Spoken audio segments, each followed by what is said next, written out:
Buenas noches, profesora. Somos el grupo número uno, conformado por mi persona, Lema Checa y Irving Maelo, y Mendoza Triago María Belén, y le vamos a exponer sobre la mitosis y la meiosis. Para empezar, la función de la mitosis es que esta es cuando la célula replica sus cromosomas y luego los secreta, produciendo así dos núcleos idénticos durante la preparación para la división celular.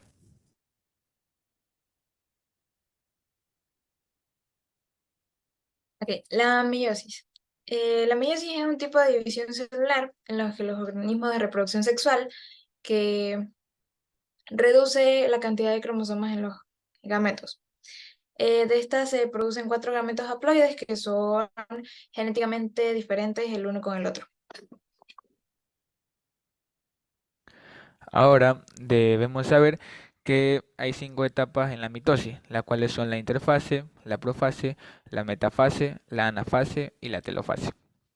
En la interfase, cuando dos células se dividen, uno o ambos productos de la división tienen la capacidad o posibilidad de volver a dividirse, estableciendo así un ciclo en la división celular, y esto se le conoce como la interfase, cuando también ocurre durante el periodo de dos mitosis consecutivas.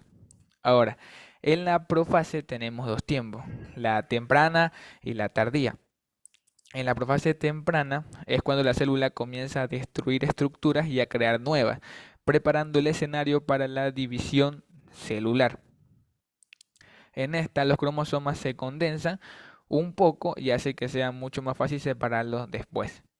Ahora, en la profase tardía, los cromosomas, o mejor dicho, el uso mitótico, organiza y captura esos cromosomas, haciendo que se condensen aún más y queden más compactados.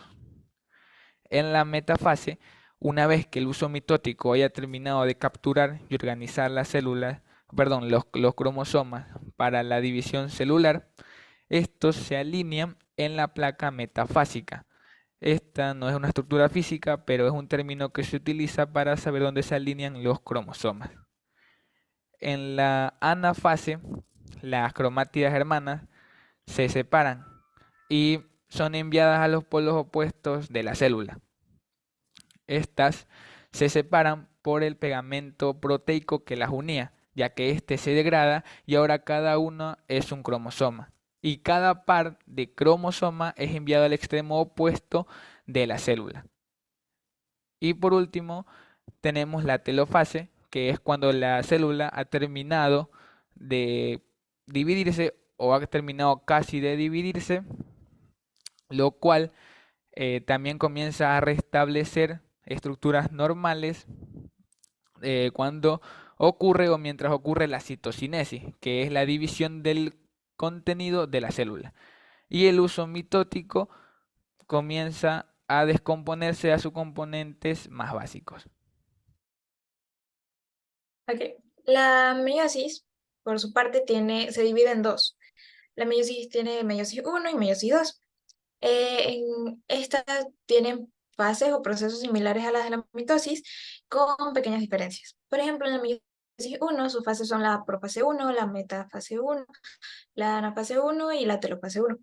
En la profase uno, a diferencia de la mitosis, se da el intercruzamiento genético, que es el cruce de material genético en entre los cromosomas homólogos.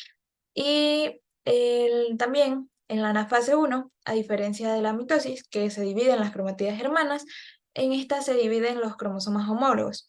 El resto de los procesos vendrían siendo iguales a los que ya expuso mi compañero.